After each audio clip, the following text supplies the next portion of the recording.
Hello students, welcome to Aspire Academy. मेरा नाम है तारिक अनवर और आज के इस लेक्चर में हम डिस्कस करने जा रहे हैं इंटीग्रेशन, है ना। ये आपके क्लास 12 का एक बहुत ही इम्पॉर्टेंट और एक लेंथी सा पोर्शन है ना। अब इंटीग्रेशन आज के इस लेक्चर में हम समझेंगे कि ये इंटीग्रेशन होता क्या है ना। इसमें समझेंगे कि डिफिनिट इंटीग्रल क्या होता है और इनडिफिनिट इंटीग्रल क्या होता है। ठीक है, तो चलिए देखते हैं क्या है इंटीग्रेशन। देखिए यहां बोल रहा है कि integration is the inverse process of differentiation, है ना। डिफरेंशिएशन का इनवर्स प्रोसेस है, यानी जो डिफरेंशिएशन में आप किए हैं ठीक इसका उल्टा आपको यहां पे करना है। अब यहां से एक बात, ये लाइन आपको एक इंफॉर्मेशन दे रहा है ना, एक नोटिफिकेशन यहां से आपको दे रहा है क्या, कि अगर आपने अभी तक डिफरेंशिएशन कंप्लीट नहीं किया है तो सबसे पहले जाके आप डिफरेंशिएशन कंप्लीट कीजिए, तब आप इंटीग्रेशन के पास आइए, है ना। क्योंकि आपका जो ये इंटीग्रेशन है वो डिफरेंशिएशन का इनवर्स प्रोसेस है, यानी जो काम आप वहां कर रहे थे उसका ठीक उल्टा काम आपको यहाँ पे करना है। ठीक है, तो चलिए समझते हैं, आपको ये बात भी समझ में आए कि क्यों जरूरी है आपका डिफरेंशिएशन कंप्लीट होना, है ना।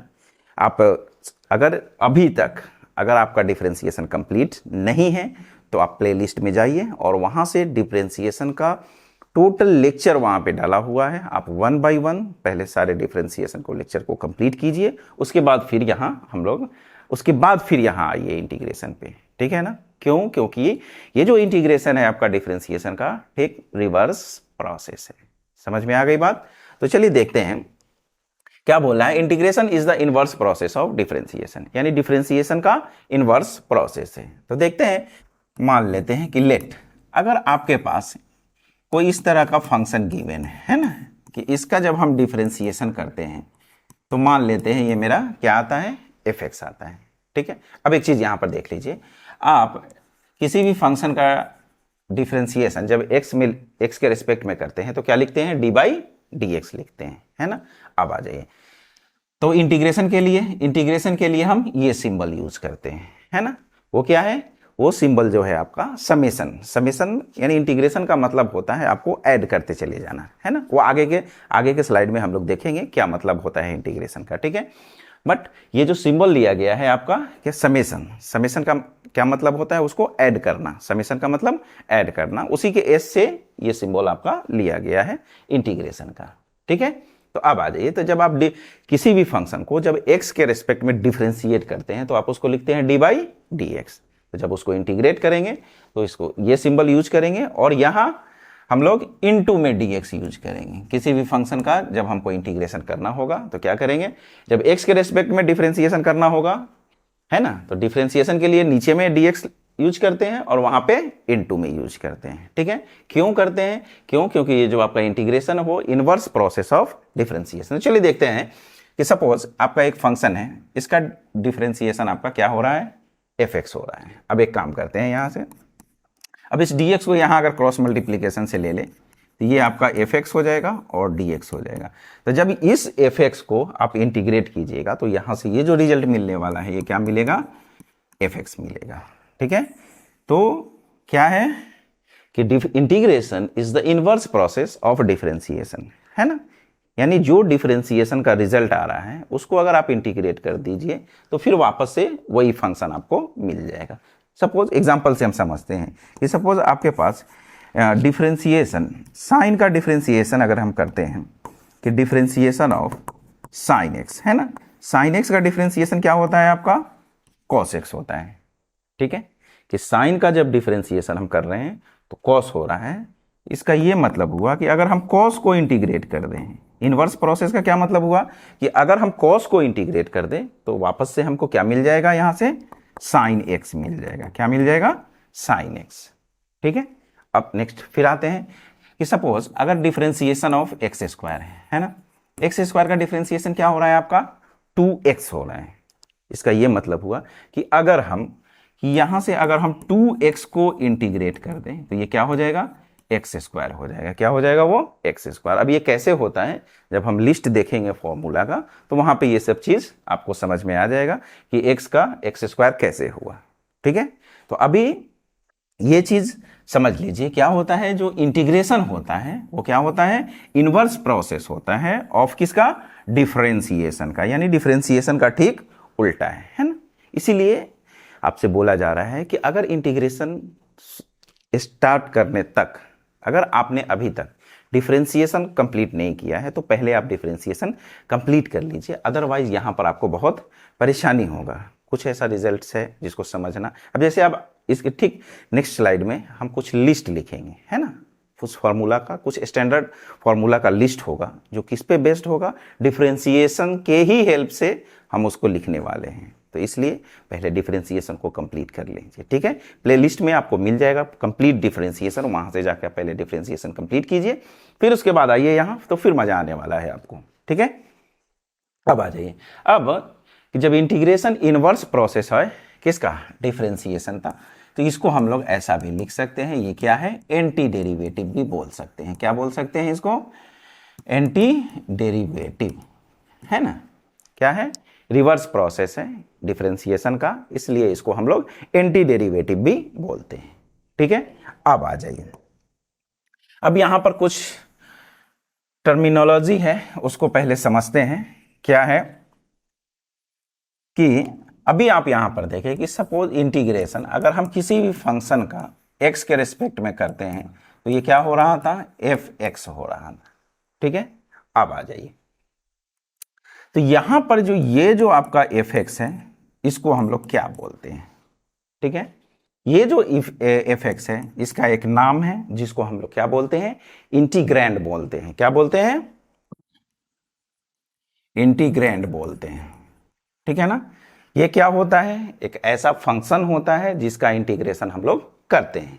तो इंटीग्रैंड किसको बोलते हैं, ए फंक्शन, एक ऐसा फंक्शन जिसका हमको इंटीग्रेशन करना है, which is to be integrated, ठीक है ना। अब आ जाइए, ये तो आपका कहलाया क्या, इंटीग्रैंड। इंटीग्रैंड क्या होता है, एक फंक्शन होता है जिसका हमको इंटीग्रेशन करना होता है। अब इंटीग्रेशन क्या होता है ना। अब इंटीग्रेशन क्या होता है, अब यही बात आपको समझना है कि इसमें जो ये जो सिंबल यूज हुआ है ये f(x) dx यूज हुआ है, ठीक है ना। इसमें कौन से टर्म को हम लोग क्या बोलते हैं, तो सबसे पहले हो गया आपका f(x) को हम लोग क्या बोलते हैं, इंटीग्रैंड बोलते हैं। क्या होता है इंटीग्रैंड, एक ऐसा फंक्शन जिसको हमको इंटीग्रेट करना होता है। अब आ जाइए, अब ये जो टर्म्स आप यहां पर लिखे हैं क्या, कि ये f(x) dx, इसको हम लोग कैसे पढ़ेंगे, क्या पढ़ेंगे इसको, इंटीग्रेशन या इंटीग्रल भी बोल सकते हैं, इंटीग्रल ऑफ f(x), है ना, विथ रिस्पेक्ट टू x। क्या बोल सकते हैं इसको, f(x) dx को integral of f(x) with respect to x, है ना। अभी ये x में है ना, x में है, ये देख रहे हैं फंक्शन x में है तो dx ले रहे हैं यहाँ, तो इसी को क्या बोलेंगे, integral of f(x) with respect to x, ठीक है। अब आ जाइए, यहाँ x क्या है आपका, x जो है वो वेरिएबल है, तो जो वेरिएबल होगा उसी के रिस्पेक्ट में हम लोग क्या करेंगे, इंटीग्रेट करेंगे, ठीक है। अब इंटीग्रेशन क्या होता है ना, ये तो हो गया आपका कि इसको हम लोग इंटीग्रल बोलते हैं। अब इंटीग्रेशन क्या है, तो the process of finding out the integrals is called क्या, इंटीग्रेशन। तो क्या है इंटीग्रेशन, क्या है आपका, ये जो आपका इंटीग्रेशन है ये क्या है, प्रोसेस है, एक तरह का process of finding out integrals, यानी जो भी इंटीग्रल्स आपको गिवन है उसको इंटीग्रेट करने के प्रोसेस, उसको फाइंड आउट करने के प्रोसेस को हम लोग क्या बोलते हैं, इंटीग्रल्स बोलते हैं। तो ये बात अब क्लियर हो गया कि इंटीग्रल्स होता क्या है, इंटीग्रैंड क्या होता है और इंटीग्रेशन क्या होता है, ठीक है। तो चलिए अब यहां से हम लोग देखते हैं क्या है, list of important standard integrals. नाम ही देखिए यहां पे क्या है, स्टैंडर्ड इंटीग्रल्स, यानी इसका जो ये जो लिस्ट होने वाला है ये बहुत ही इंपॉर्टेंट होने वाला है। क्यों, क्योंकि ये एक मेरा एक स्टैंडर्ड फॉर्म हम लोग यहाँ पर लेके आने वाले हैं, ठीक है। और इसी का यूज हम लोग थ्रू आउट इंटीग्रेशन करने वाले हैं, ठीक है। यानी कोई भी क्वेश्चन गिवन होगा अगर ये स्टैंडर्ड फॉर्म पे है तो हम उसको आसानी से इंटीग्रेट कर लेंगे। तो चलिए अब इसको लिखने के लिए हम डिफरेंशिएशन का हेल्प लेने वाले हैं। तो चलिए देखते हैं कि सबसे पहला जो मेरा लिस्ट है, लिस्ट में जो सबसे पहला है वो क्या है। जैसे देख लीजिए कि अगर differentiation of x to the power n plus 1 और बाई n प्लस 1 ऐसा अगर हम करते हैं तो इसका रिजल्ट क्या होता है। आपको मालूम है differentiation of x to the power n जो होता है वो क्या होता है आपका n into x to the power n minus 1, यही होता है ना। तो देखिए यहाँ से क्या हो जाएगा, ये आपका n प्लस 1 इंटू में आएगा और x टू द पावर क्या हो जाएगा n माइनस 1, तो n plus 1 minus 1 by n plus 1। ठीक है, यहाँ से ये कैंसिल हो जाएगा और ये कैंसिल हो जाएगा, यानी यहाँ से क्या बचने वाला है आपका x to the power n, है ना। डिफरेंशिएशन का पूरा यूज है ना। अगर डिफरेंशिएशन पे कमांड है तो इंटीग्रेशन कुछ नहीं है। देखिए यहाँ से, तो अब क्या हो जाएगा यहाँ से, तो अगर हम इसका इंटीग्रेशन कर दे, इस चीज का अगर हम यहाँ से इंटीग्रेशन कर दे x to the power n into D x का, तो क्या आपको रिजल्ट यहाँ से मिल जाएगा। देखिए x to the power n plus 1 by n plus 1 plus C. अब ये प्लस सी क्यों ऐड कर रहे हैं ये आगे डिस्कस करेंगे। इसी के वजह से जो मेरा इंटीग्रल्स है वो क्या हो जाता है, इनडिफिनिट हो जाता है। तो इस चीज को हम आगे डिस्कस करेंगे। चलिए देखिए यहां से फिर, तो कहने का मतलब कि अगर x to the power n plus 1 है, अब बाई n प्लस 1 इसका जब डिफरेंशिएशन कर रहे हैं तो ये कितना आ रहा है, x to the power n आ रहा है। तो जब हम इसको इंटीग्रेट करेंगे तो मेरा रिजल्ट क्या आ जाएगा, x to the power n plus 1 by n plus 1। और यहाँ एक चीज याद रखिएगा, ये जो n है ये आपका -1 नहीं होना चाहिए। ठीक है, अब देखते हैं इस पर कुछ एक छोटा सा एग्जांपल ले लेते हैं। क्या कि अगर suppose x square into D x है, ऐसा है, तो क्या रिजल्ट आ रहा है, x to the power n plus 1 by n plus 1। तो यहाँ से ये क्या हो जाएगा, x का पावर n प्लस 1। तो यहाँ पावर कितना है आपका 1 है, 2 है ना। पावर यहाँ कितना है, तो ये 2 प्लस 1 बाई 2 प्लस 1, यानी x का पावर कितना हो जाएगा 3 बाई 3 और प्लस c। ठीक है, नेक्स्ट एक और एग्जांपल देखते हैं इस पर कि सपोज x का पावर आपका 99 दे रहा है ना। क्या दे रहा है 99, तो क्या हो जाएगा यहाँ से देखिए x का पावर 99 प्लस 1 बाई 99 प्लस 1, यानी यहाँ से x टू दी पावर कितना हो जाएगा आपका 100 बाई 100 और प्लस c। तो इस तरह से ये जो फॉर्मूला है x to the power n का, उसको हम इस तरह से यूज करेंगे। ठीक है, अब देखते हैं इसका सेकेंड फॉर्मूला क्या है।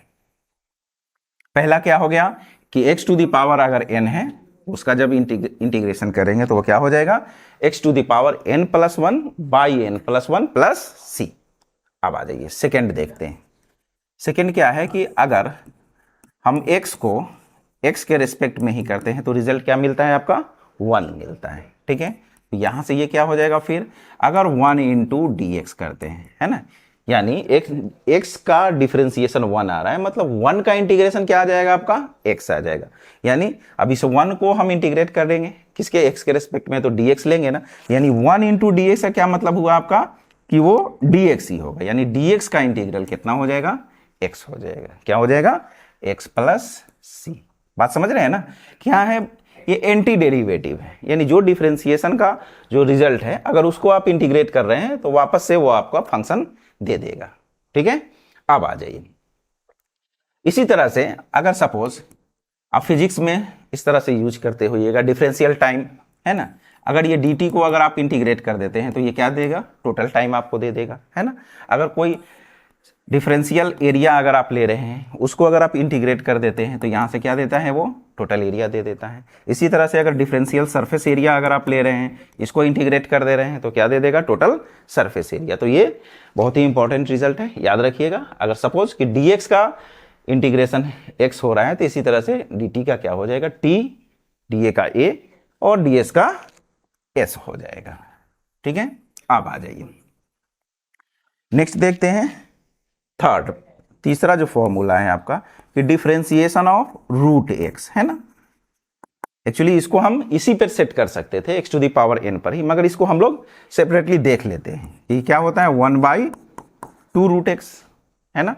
ये रूट x का डिफरेंशिएशन 1 बाई 2 रूट x, मगर जब इंटीग्रेशन करेंगे तो इंटीग्रेशन में क्या करना है, हमको स्टैंडर्ड फॉर्म लेना है तो 1 बाई रूट एक्स मेरा स्टैंडर्ड फॉर्म हुआ। अब ये 2 का क्या करें, तो एक काम कीजिए, आप क्रॉस मल्टीप्लीकेशन से आप इधर भी भेज सकते हैं या फिर ऐसा भी लिख सकते थे कि 2 into differentiation of root x, है ना, ये क्या हो जाएगा 2 इंटू 1/2 रूट एक्स, ये कैंसिल हो जाएगा, यानी 1/रूट एक्स बचेगा। यानी कहने का मतलब मेरा यहाँ ये है कि जैसे यहां पर देखें कि x का पावर n+1, अब y में n+1 लिए ना, तो इसी तरीके से आप 2 को यहां अगर रख लेते हैं तो 2 रूट एक्स का डिफ्रेंसिएशन 1/ क्या हो जाएगा रूट एक्स हो जाएगा। या फिर ऐसे समझिए कि हमको 1/रूट एक्स लेना है इंटीग्रेशन में, है ना, तो ये 2 को क्या करें, 2 को आप इधर ले लीजिए, तो ये क्या हो जाएगा 2 रूट एक्स प्लस सी। याद रखिएगा हम इस चीज को यहां से भी कर सकते थे, क्या है, इसका पावर आप कितना लिख सकते हैं, x का पावर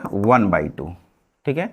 अब जैसे ही 1/2 कीजिएगा, फिर dx इसको ऊपर ले जाइए, x का पावर -1/2 dx, और इसको इस पे हम लोग सेट कर सकते हैं। मगर चलिए ये रिजल्ट अक्सर यूज होता है, इसलिए इसको हम स्टैंडर्ड लिस्ट में ही इसको डाल दिए कि चलो इसको भी याद रखो, ठीक है ना, कि 1/ अगर रूट एक्स है तो इसका क्या हो जाएगा आपका 2 रूट एक्स हो जाएगा, ठीक है।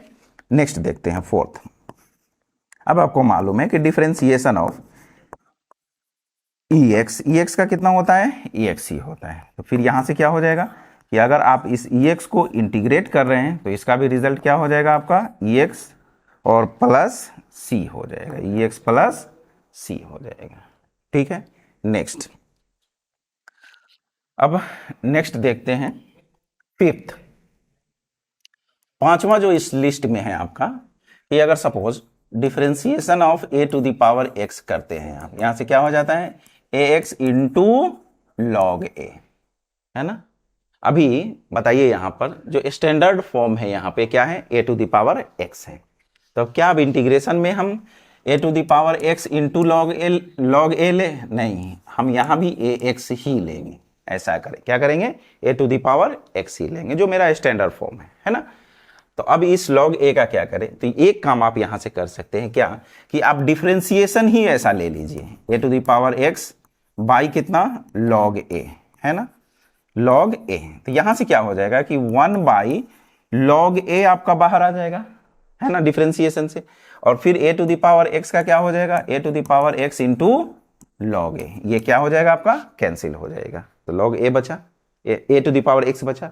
यानी जब इसका इंटीग्रेशन कीजिएगा तो ये क्या आ जाएगा ax बाई log a, ठीक है, ऐसे भी समझ सकते हैं।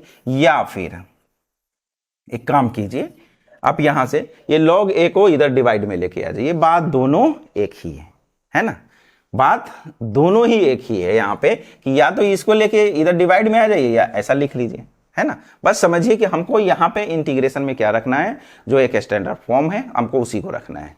तो यहां से क्या हो जाएगा a⁴x का, देखिए ये a⁴x by log a plus c, ठीक है। सिक्स्थ देखते हैं यहां से कि आपको मालूम डिफरेंशिएशन ऑफ log x का डिफरेंशिएशन क्या होता है 1/x होता है। क्या होता है log x का डिफरेंशिएशन 1/x होता है। तो यहां से फिर क्या हो जाएगा कि अगर हम 1/x को x के रेस्पेक्ट में इंटीग्रेट कर दे तो ये क्या हो जाएगा आपका log x plus c, log x plus c हो जाएगा, ठीक है। सेवेंथ देखते हैं डिफरेंशिएशन ऑफ साइन x, है ना। साइन x का डिफरेंशिएशन क्या होता है आपका cos x, मतलब कि अगर हम cos को इंटीग्रेट कर दे तो क्या दे देगा वो साइन दे देगा, यानी integration of cos x dx, cos x का क्या हो जाएगा आपका साइन x प्लस c, ठीक है। नेक्स्ट देखते हैं आठवां कि डिफरेंशिएशन ऑफ cos x, है ना। cos का क्या होता है माइनस साइन होता है, क्या होता है माइनस साइन। तो कहने का मतलब अब ये जो लिस्ट है स्टैंडर्ड उसमें हम माइनस यूज करें, नहीं यूज करेंगे, क्या यूज करेंगे हम साइन एक्स ही यूज करेंगे। अगर हम कि साइन एक्स का अगर हम इंटीग्रेशन करें तो ये माइनस इधर आप उधर ले लीजिए, ये क्या हो जाएगा minus cos x plus c, ठीक है। तो देख पा रहे हैं कि अगर हमारे पास अगर ये जो डिफरेंशिएशन का फॉर्मूला अगर हमको मालूम है तो इंटीग्रेशन हम खुद ब खुद लिख लेंगे, ठीक है ना। कुछ खास इसमें है नहीं, बस क्या है कि आपको डिफरेंशिएशन मालूम होना चाहिए। जब डिफरेंशिएशन मालूम है तो उसका एंटी कर लेंगे तो वो मेरा इंटीग्रेशन हो जाएगा और इस तरह से मेरा रिजल्ट मेरे पास है, ठीक है। चलिए नाइन्थ देखते हैं क्या है कि differentiation of tan x, tan x का डिफरेंशिएशन क्या होता है, सेक स्क्वायर एक्स होता है। मतलब कि अगर यहां से अगर हम सेक स्क्वायर एक्स को अगर हम इंटीग्रेट कर दें, सेक स्क्वायर को इंटीग्रेट कर दें, तो ये क्या हो जाएगा, tan x हो जाएगा। क्या हो जाएगा, tan x प्लस सी। ठीक है, अब देखिए यहां पे कहने का मतलब मेरा ये जो नाम दिया गया है कि एक लिस्ट है आपका क्या, स्टैंडर्ड इंटीग्रल्स का। तो जब हम इंटीग्रेशन पे क्वेश्चन करेंगे तो सपोज कहीं पर आपको tan स्क्वायर आ रहा है, क्या आ रहा है, tan स्क्वायर आ रहा है, तो tan स्क्वायर तो अभी इस लिस्ट में है नहीं। ऐसा एक काम करते हैं, पहले पूरा लिस्ट हम लोग कंप्लीट कर लेते हैं, फिर इस चीज पर हम लोग डिस्कस करेंगे कि क्या इंपॉर्टेंस है इस चीज का। ठीक है, अब आ जाइए, चलिए अब 10वां देखते हैं, है ना, क्या है, tan का हो गया। अब इसके बाद cot का differentiation of cot x, cot x का डिफरेंशिएशन क्या होता है, माइनस cosec स्क्वायर एक्स, है ना, cot x का डिफरेंशिएशन माइनस cosec स्क्वायर। तो अब हम cosec स्क्वायर का इंटीग्रेशन करेंगे, किसका, cosec square x into D x, और इस माइनस को हम इधर यूज कर लेंगे, तो ये क्या हो जाएगा आपका, माइनस cot x प्लस सी। तो अभी तक कितना हो गया, 10 हो गया है। 11th देखते हैं क्या है आपका, अब डिफरेंशिएशन ऑफ सेक एक्स, है ना, सेक एक्स का डिफरेंशिएशन क्या होता है आपका, sec x into tan x होता है, sec x into tan x, यानी सेक इंटू tan का जब हम इंटीग्रेशन करेंगे, integration of sec x into tan x dx, तो ये क्या हो जाएगा आपका, सेक एक्स हो जाएगा। क्या हो जाएगा, सेक एक्स प्लस सी। अब आ जाइए 12 देख लेते हैं यहां से कि डिफरेंशिएशन ऑफ, लास्ट क्या बच रहा है आपका, cosec x, है ना, कि cosec x का डिफरेंशिएशन यहां से कितना होता है, minus cosec x into cot x। तो यहां से फिर क्या हो जाएगा आपका कि integration of cosec x into cot x, ये कितना हो जाएगा आपका, देखिए माइनस को आप इधर यूज कर लीजिए, माइनस cosec x प्लस सी। ठीक है, तो अभी आप इस पूरे लिस्ट में देख रहे हैं क्या है कि इंटीग्रेशन में सिर्फ आपका यहां पे कौन कौन आया, देखिए साइन आया, कॉस आया और सिर्फ साइन आया।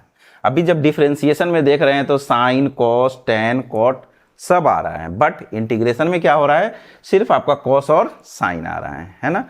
बाकी आगे आ रहा है तो वो सेक स्क्वायर में आ रहा है, ये कॉसेक स्क्वायर में आ रहा है ना, और यहां क्या आ रहा है, सेक इंटू टेन में, ये कॉसेक इंटू कॉट में। ठीक है, क्यों, अब इस चीज को कि सिर्फ साइन और कॉस आया, बाकी का, बाकी जो है वो फिर जब हम आगे बढ़ेंगे, जब हम इस लेक्चर के बाद, ये इंट्रोडक्शन के बाद जब हम ट्रांसफॉर्मेशन में जाएंगे, फिर उसके बाद जब हम सब्स्टिट्यूशन में जाएंगे, तो जब सब्स्टिट्यूशन पढ़ेंगे तब फिर वहां पर हम लोग ये डिस्कस करेंगे कि बाकी टेन का क्या होगा, कॉट का क्या होगा, सेक का क्या होगा एंड कॉसेक का क्या होगा। फिर भी अभी हम यहाँ पर ये लिस्ट आपको साइन यानी जो भी 6 आपका ट्रिग्नोमेट्रिक फंक्शन है उसका लिस्ट हम यहाँ पर दे देंगे, आप उसको याद रखिएगा। बाकी जो टेन, कॉट, सेक और कॉसेक का उसका इंटीग्रेशन हम लोग सब्स्टिट्यूशन से फाइंड आउट करते हैं, तो वहाँ फिर देखेंगे कि उसका रिजल्ट वो कैसे आया है। अब आ जाइए, ये हो गया आपका ट्रिग्नोमेट्रिक फंक्शन का हो गया। अब देख लेते हैं थोड़ा इनवर्स फंक्शन का, 13 नंबर की डिफरेंशिएशन ऑफ कि ये साइन इनवर्स एक्स क्या होगा। तो साइन इनवर्स का होता है आपका डिफरेंशिएशन 1/√1 माइनस एक्स स्क्वायर होता है ना। तो जब यहां से हम इस चीज को इंटीग्रेट कर देंगे कि 1/√1 माइनस एक्स स्क्वायर, तो ये क्या हो जाएगा एक्स के रेस्पेक्ट में, तो ये क्या हो जाएगा आपका साइन इनवर्स एक्स प्लस सी। ठीक है, अब देखिए जब साइन इनवर्स का 1/√1 माइनस एक्स स्क्वायर हो रहा है तो इसका इंटीग्रेशन कर रहे हैं तो साइन इनवर्स, फिर आपको मालूम है कि कॉस इनवर्स में क्या होता है, कॉस इनवर्स का जब डिफरेंशिएशन करते हैं तो उसमें माइनस आ जाता है।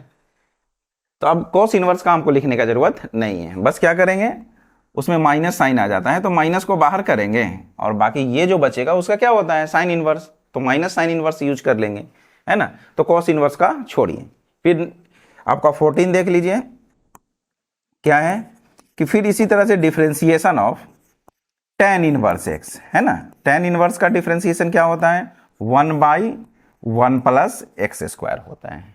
ठीक है। तो जब हम इसका इंटीग्रेशन कर देंगे, integration 1/1 plus x square with respect to x, तो ये क्या हो जाएगा आपका tan इनवर्स x प्लस सी। ठीक है, तो स्टैंडर्ड फॉर्म में हम लोग साइन इनवर्स और tan इनवर्स ही यूज करते हैं। अब देखिए यहां से कि जब कॉट इनवर्स अगर हम करते हैं कि कॉट इनवर्स x का डिफरेंशिएशन ये कितना होता है, -1/1 प्लस एक्स स्क्वायर, है ना। अब देखिए अब 1/1 प्लस एक्स स्क्वायर का क्या होता है, tan इनवर्स। तो अगर सपोज अगर हमको इसकी इंटीग्रेशन करना है ना, तो माइनस को बाहर रखेंगे और इसके जगह पर tan इनवर्स यूज कर लेंगे, है ना।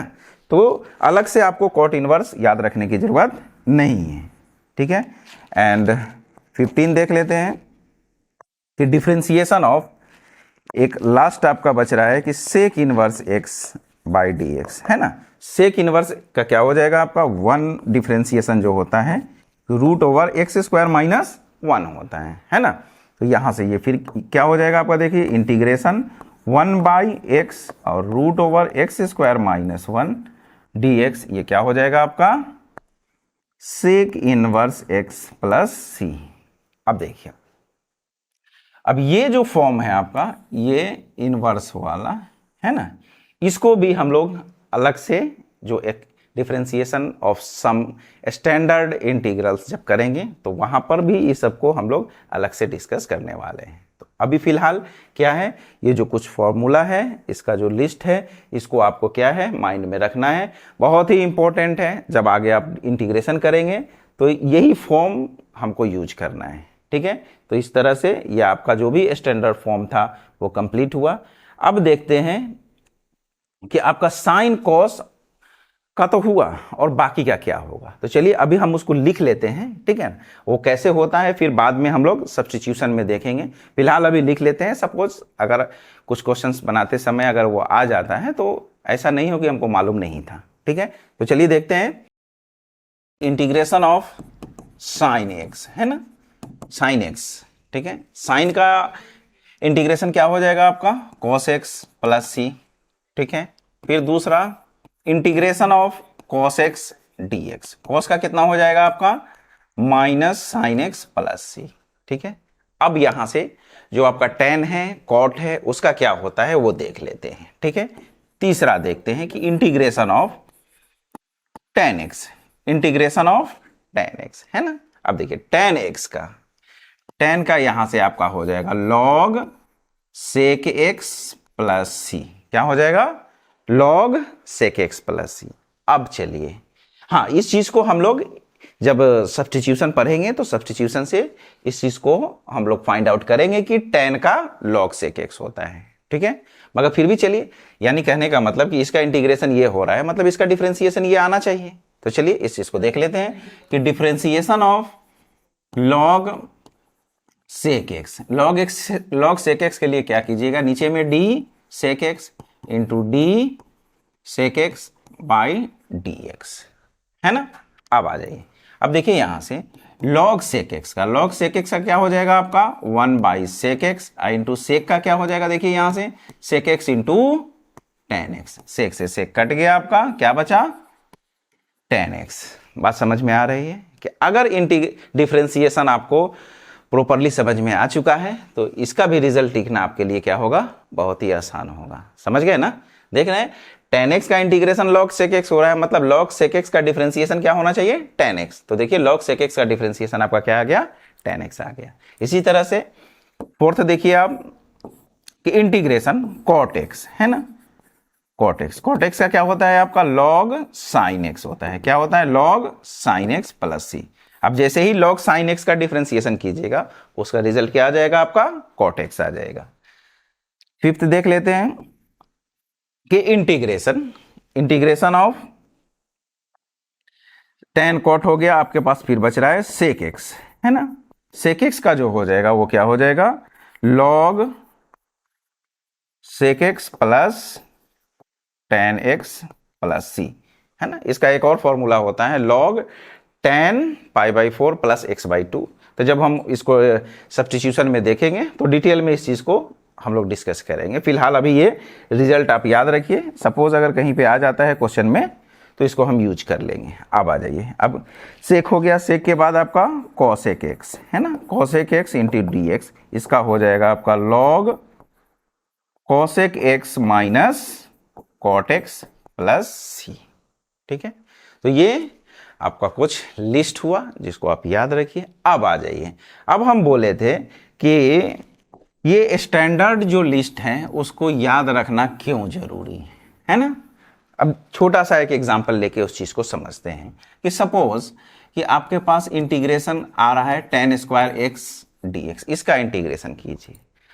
अब तो आप सोच में पड़ जाइएगा, tan स्क्वायर तो लिस्ट में था ही नहीं है ना, बट tan स्क्वायर नहीं था, बट सेक स्क्वायर तो था ना। और आपको मालूम है कि tan स्क्वायर कितना के बराबर होता है, sec square minus 1 into D x के, ऐसा होता है। हाँ, ये तो होता है। तो बस यहां से जिसका होता है उसमें हम इसको क्या करेंगे, कन्वर्ट कर लेंगे, मेरा काम कंप्लीट है। तो चलिए यहां से ये क्या हो जाएगा आपका, देखिए सेक स्क्वायर एक्स और डी एक्स और फिर ये 1 इंटू डी एक्स। अब जब करेंगे तो देखेंगे क्वेश्चन, यानी यहां पर मेरा जो पर्पस है आपको बताने का क्या, कि ये जो स्टैंडर्ड जो आपको लिस्ट दिया गया है वो बहुत ही इंपॉर्टेंट है। उसको प्रैक्टिस कीजिए, लिख लिख के प्रैक्टिस कीजिए, याद कीजिए कि अगर ये आपका लिस्ट आपके माइंड में है तो आप कैसे क्वेश्चन को सॉल्व करने का अप्रोच आप बना सकते हैं, है ना। tan स्क्वायर नहीं होता है इसका, ठीक है, जब नहीं होता है तो सेक स्क्वायर का होता है, तो tan स्क्वायर को सेक स्क्वायर में हम लोग बदल लेंगे और यहां से ये रिजल्ट हम इसको आसानी से इंटीग्रेट कर लेंगे। अब चलिए, अब जब लिस्ट हो गया है आपके पास तो अब देख लेते हैं कुछ कि यहां से अब कुछ प्रॉपर्टीज यहां से देख लेते हैं इंटीग्रेशन का। जो इंटीग्रल्स करते हैं उसका कुछ बेसिक प्रॉपर्टीज है। क्या है, पहला कि अगर सपोज इंटीग्रेशन में कोई कांस्टेंट है और वो किसी फंक्शन के साथ आ रहा है, ठीक है ना, तो यहां से k क्या हो जाएगा, बाहर हो जाएगा और ये आपका इंटीग्रेशन में fx और dx हो जाएगा। सेकंड देख लीजिए कि अगर सपोज इंटीग्रेशन, अगर बहुत सारा फंक्शन आपका प्लस में है, fx gx प्लस hx, इस तरह से आपका क्या है, प्लस में है, तो जब आप इसको इंटीग्रेट कीजिएगा तो सबको हम क्या करेंगे, अलग अलग इंटीग्रेशन दे देंगे। इस तरह से fx gx फिर प्लस ये आपका hx और dx, ठीक है। तो ये हुआ आपका कुछ बेसिक था कि इंटीग्रेशन को जैसे डिफरेंशिएशन में क्या करते थे, जब डिफरेंशिएशन हमको करना होता था u plus v plus w, ऐसा है ना, तो डिफरेंशिएशन में भी क्या करते थे, इसको हम अलग अलग डिस्ट्रीब्यूट कर देते थे, du by D x plus dv by D x plus dw by D x, ऐसा कर देते थे, है ना। अब आ जाइए, तो ये बात अब समझ में आ गई। अब देखते हैं कि ये जो आपका जो इंटीग्रेशन है इसका इंडिफिनिट नेचर होने का कंडीशन है, कि क्यों ये इंडिफिनिट होता है। अब आ जाइए, फिर उसके बाद हम लोग देखेंगे कि ये इंटीग्रेशन करते क्यों है। अब आ जाइए, अब हम लोग देखने जा रहे हैं कि ये जो इंटीग्रेशन है इसका इंडिफिनिट नेचर, यानी जो स्टार्टिंग में जो हमको पढ़ना है आपके क्लास 12 में वो इंडिफिनिट इंटीग्रल है, उसी पर जो भी ट्रांसफॉर्मेशन है, सब्स्टिट्यूशन है, ये सब हम लोग करेंगे, फिर उसके बाद डिफिनिट इंटीग्रल करेंगे। तो अब यहाँ पर समझते हैं कि इंडिफिनिट और डिफिनिट इंटीग्रल्स होता क्या है। तो चलिए देखिए, यहाँ से सपोज मान लेते हैं कि let y is equal to fx, कोई हमको फंक्शन गिवन है एक्स स्क्वायर, ऐसा गिवन है ना।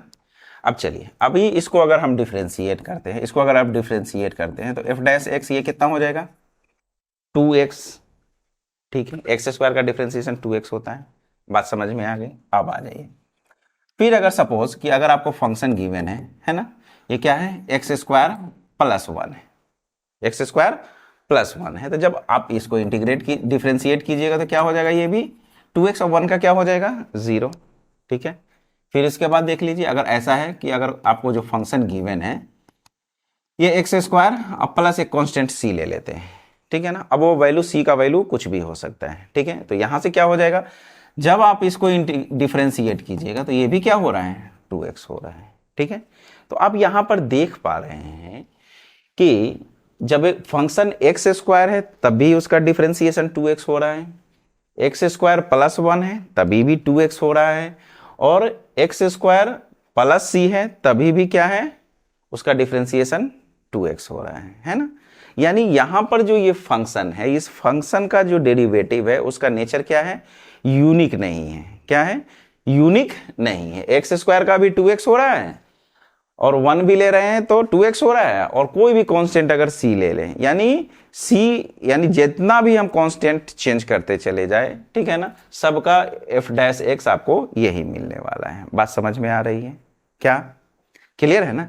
यानी यहां पर जो ये जो फंक्शन है उसका कैरेक्टर कैसा है, यूनिक नहीं है ना, इनडिफिनिट टाइप का है ना। यानी आप फाइनल ये नहीं बोल सकते हैं कि ये जो डिफरेंशिएशन आया है वो किसका है, एक्स स्क्वायर का है कि एक्स स्क्वायर प्लस 1 का है कि एक्स स्क्वायर प्लस c का है। बात समझे। अब चलिए, तो जब ये 2x आ रहा है हर जगह, है ना, तो कहने का मतलब कि जब आप इसको इंटीग्रेट कीजिएगा, जब इसको इंटीग्रेट करेंगे 2x को, तो 2 को आप बाहर कीजिए यहां से, है ना। अब यहां देखिए कितना है, x का पावर 1 इंटू dx, यही है ना, क्या है, x to the power 1 into dx है। बात समझ रहे हैं। अभी अभी लिस्ट में आपको बताया गया फॉर्मूला क्या, ये x का पावर 1 है तो ये कितना हो जाएगा, एक्स स्क्वायर बाई 2, ठीक है, ये 2 से 2 कैंसिल हो जाएगा आपका एक्स स्क्वायर। अब क्या करें यहां से, है ना, ये कर दिए तो ये इसको सेटिस्फाई कर रहा है, इसको मान के चल रहा है, बाकी का इसका, इसके लिए भी कुछ कीजिए, है ना। तो इसीलिए हम लोग क्या करते हैं, इंटीग्रेशन में ये प्लस c ऐड कर देते हैं, ठीक है। जिस c को हम लोग क्या बोलते हैं, इंटीग्रल कांस्टेंट या कांस्टेंट ऑफ इंटीग्रेशन भी बोलते हैं। बात समझ में आ रही है। अब ये c जो है, ये c का जो नेचर है, ये जो कांस्टेंट है ना, इसको आप कैसे डिसाइड कीजिएगा कि ये 0 होगा या फिर यहाँ 1 होगा या 5 होगा या 10 होगा, क्या होगा, है ना। तो ये जो कांस्टेंट है यहाँ पर, ये इनडिफिनिट नेचर का है ना, यूनिक नहीं है, यानी इसके अंदर यूनिकनेस नहीं है ना, ताकि जिससे हम डिसाइड करें कि ये c क्या हो सकता है। बात समझ में आ रही है। इसीलिए जब हम इसमें c ऐड करते हैं तो c ये हमको मालूम नहीं है कि ये c क्या होगा, है ना। जब हम आगे क्वेश्चंस लेंगे तब वहां पर हम लोग x एंड y का जब पर्टिकुलर वैल्यू देंगे तब जाके c का एक पर्टिकुलर वैल्यू निकलेगा, है ना। तो उस तरह के सॉल्यूशन को हम लोग वहां पर क्या बोलते हैं, पर्टिकुलर सॉल्यूशन बोलते हैं। बट जहां हम c ऐड कर रहे हैं तो इस तरह के सॉल्यूशन को हम लोग क्या, जनरल सॉल्यूशन बोलते हैं, जनरल, है ना। यानी ये c आपका कुछ भी हो सकता है। बात समझ में आ रही है। तो इसी c के वजह से, है ना, ये c का जो कैरेक्टर है यूनिक टाइप का नहीं है, यानी कोई एक नहीं है ना, यानी c ये जो कांस्टेंट है कुछ भी हो सकता है। इसीलिए ये जो इंटीग्रेशन जो हम लोग डिस्कस कर रहे हैं इसको क्या बोलते हैं, इनडिफिनिट इंटीग्रल बोलते हैं। बात समझ में आ गई। अब चलिए, अब यहां से देखिए, कहने का मतलब कि ये जब आप ये जो एक्स स्क्वायर है, एक्स स्क्वायर का एक पैराबोला है ना, इसको ग्राफ से समझ लीजिए, यही है, ये आपका क्या है, ये आपका एक्स स्क्वायर हुआ है ना, ये y यही ना, y is equal to x square. X square क्या होता है, पैराबोला होता है ना, एक्स स्क्वायर है तो y के अबाउट सिमेट्री होगा। तो जब इसका देख रहे हैं तो ये कहाँ से, ये इसका क्या हो जाएगा, ये हो जाएगा, ये क्या हो जाएगा, ऐसा हो जाएगा। बात समझ में आ रही है।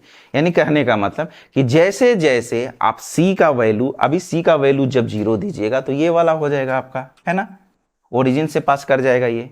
फिर c का वैल्यू जब आप 1 रख रहे हैं, ये आपका एक्स स्क्वायर प्लस 1, ऐसा, ठीक है ना। तो ये एक फैमिली ऑफ कर्व देगा, किसका, पैराबोला का, जिसका वैल्यू हम चेंज करते जाएंगे तो वो भी ग्राफ भी आपका क्या होगा, चेंज करते जाएगा। बात समझ में आ रही है। इसीलिए इस तरह के इंटीग्रेशन को हम लोग क्या बोलते हैं, इनडिफिनिट इंटीग्रल बोलते हैं। अब आ जाइए, अब जब इनडिफिनिट इंटीग्रल समझ में आ गया तो अब आ जाइए थोड़ा डिफिनिट इंटीग्रल के बारे में भी समझ ही लेते हैं यहां पर कि डिफिनिट इंटीग्रल होता क्या है। अब सपोज मान लेते हैं कि let y is equal to एक कर्व हमको गिवन है, कोई एक कर्व है ना। अब इसका हमको एरिया फाइंड आउट करना है, x is equal to a and x is equal to b के बीच में, ठीक है ना। यानी एक कर्व है ना, उसका हमको यहां से एरिया फाइंड आउट करना है a और b के बीच में, ठीक है। तो देखिए यहां से क्या हो जाएगा, यही मेरा कर्व है ना, ये y is equal to f x आपका एक कर्व गिवन है, ठीक है। अब हमको एरिया ये फाइंड आउट करना है इसके बीच में, यानी x is equal to a से लेके x is equal to b के बीच का हमको एरिया फाइंड आउट करना है, ठीक है। तो अब यहां से क्या करते हैं, ये चीज जब हम लोग definite integral as the limit of sum पढ़ेंगे तो वहां पर इस चीज को हम लोग डिटेल में समझेंगे ये एक्चुअली होता क्या है, ठीक है ना। अभी बस आपको ये समझना है कि ये डिफिनिट इंटीग्रल होता क्या है ना। इनडिफिनिट तो समझ में आ गया, अब है डिफिनिट।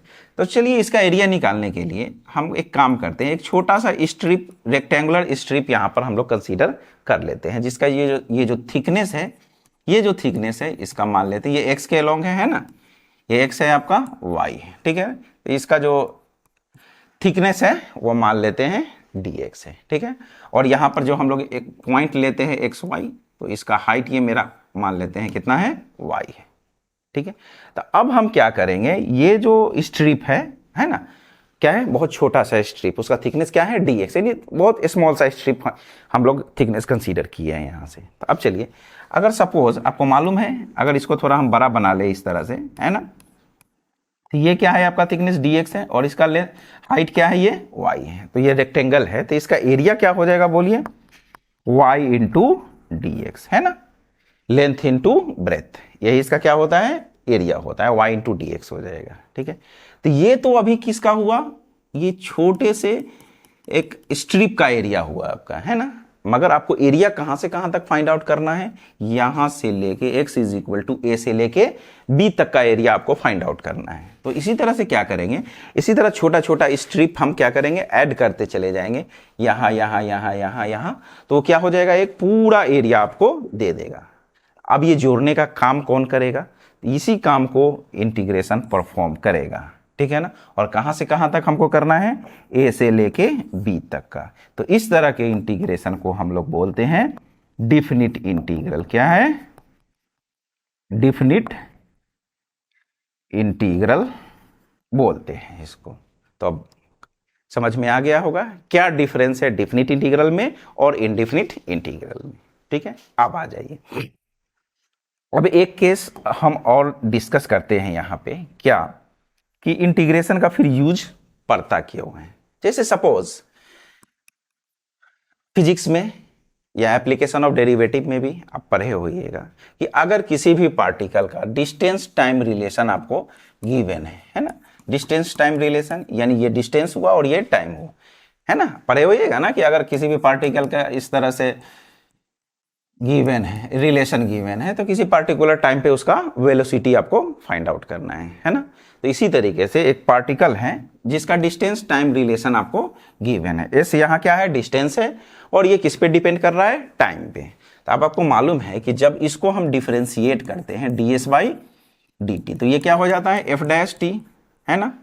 तो यही आपको क्या दे देता है, वेलोसिटी देता है। क्या देता है, वेलोसिटी, कब, at time t, at time t, यानी t टाइम पे उसका आप वेलोसिटी फाइंड आउट कर लेते हैं, है ना। यानी एक डिस्टेंस टाइम रिलेशन गिवन है, उसको जब आप डिफरेंशिएट कर लिए तो एक टाइम, पर्टिकुलर टाइम पे आपको वो वेलोसिटी दे देता है। बात समझ में आ रही है ना। यानी जब आप डिफरेंशिएट कर लिए तो क्वेश्चन में आपको देता है कि हाँ t is equal to 10 second पे, 15 सेकंड पे आप उसका वेलोसिटी फाइंड आउट कीजिए। तो एक पर्टिकुलर टाइम पे आप t का वैल्यू रख के वहां से वेलोसिटी फाइंड आउट कर लेते हैं, ठीक है। अब आ जाइए, अब इसी चीज को उल्टा पूछ दिया आपसे, है ना, कि वेलोसिटी गिवन है, क्या, वेलोसिटी जब गिवन हो तब किसी पार्टिकुलर टाइम पे आप उसका क्या कीजिए, पोजीशन बताइए कि उस टाइम पे उसका पोजीशन क्या होगा। क्या करना है, जब आपको मालूम है कि जब हम इसको डिफरेंशिएट कर रहे हैं, क्या कर रहे हैं, इसका जब डिफरेंशिएशन कर रहे हैं तो क्या दे रहा है, वो डिस्टेंस का, टाइम रिलेशन का जब डिफरेंशिएशन कर रहे हैं तो वो क्या दे रहा है आपको, वेलोसिटी दे रहा है ना। क्या दे रहा है, वेलोसिटी दे रहा है। क्या करने पे, डिफरेंशिएशन, ठीक है ना, डेरिवेटिव ऐसा लिखिए इसका, कि जब हम इसका डेरिवेटिव ले रहे हैं, है ना, जब इसका हम डेरिवेटिव ले रहे हैं, डिस्टेंस टाइम रिलेशन का जब डेरिवेटिव ले रहे हैं तो वो वेलोसिटी दे रहा है ना। और किसी पर्टिकुलर टाइम पे जो उसका वेलोसिटी होगा हम लोग फाइंड आउट कर लेंगे। बट अब जब ये है तो अब पूछ रहा है कि इसका पोजीशन बताइए, है ना। क्या, वेलोसिटी गिवन हो तो आप किसी पर्टिकुलर टाइम पे आप उस पार्टिकल का पोजीशन, या ये कोई बॉडी है उसका पोजीशन आपको बताना है। तो अब आ जाइए, यानी जब हम s को डिफरेंशिएट किए तो वेलोसिटी मिला, है ना। अब जब हमसे वेलोसिटी गिवन है और पूछ रहा है कि उसका पोजीशन बताइए, तो क्या कर देंगे यहां से हम इसका एंटी डेरिवेटिव कर देंगे। क्या कर देंगे?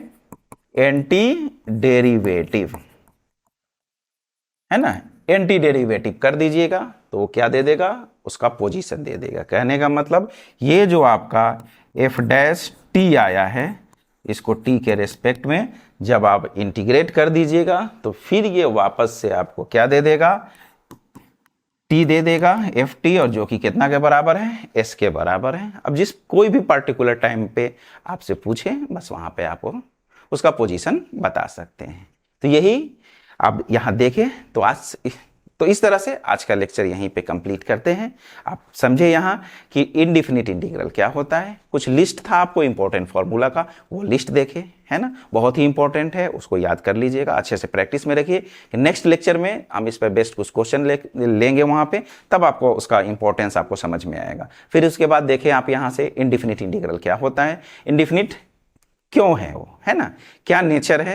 अभी अभी देखे आप यहाँ पे जब वो सी हम ऐड कर रहे थे तो वो सी क्या है? यूनिक नहीं था, अलग अलग था, उसका वैल्यू आपको अलग अलग वैल्यू पे अलग अलग आपको उसका फंक्शन मिल रहा था, कर्व मिल रहा था आपको, ठीक है। उसके बाद फिर डिफिनिट इंटीग्रल क्या होता है, ठीक है ना। उसके बाद फिर इंटीग्रेशन का क्या यूज है, देखिए यहाँ से कि अगर कोई भी पार्टिकल गिवन हो तो उसका अगर वेलोसिटी गिवन है तो वापस से अगर आपको उससे पूछ रहा है कि उसका पोजीशन बताइए तो इंटीग्रेशन कर दीजिए। फिर इंटीग्रेशन क्या है, क्या यूज है? किसी भी कर्व का हम लोग एरिया फाइंड आउट करने में उसका यूटिलाइजेशन करते हैं। तो इस तरह से आज का ये लेक्चर कंप्लीट हुआ। आई होप कि ये सब जो बेसिक बातें थी आपको समझ में आई होगी। समझ में आया है तो वीडियो को लाइक करें और चैनल को सब्सक्राइब करें, साथ साथ बेल आइकन भी प्रेस कर ले कि अब जो भी अपकमिंग वीडियोज़ हो उसका नोटिफिकेशन आपको मिलता रहे। Thank you for the day.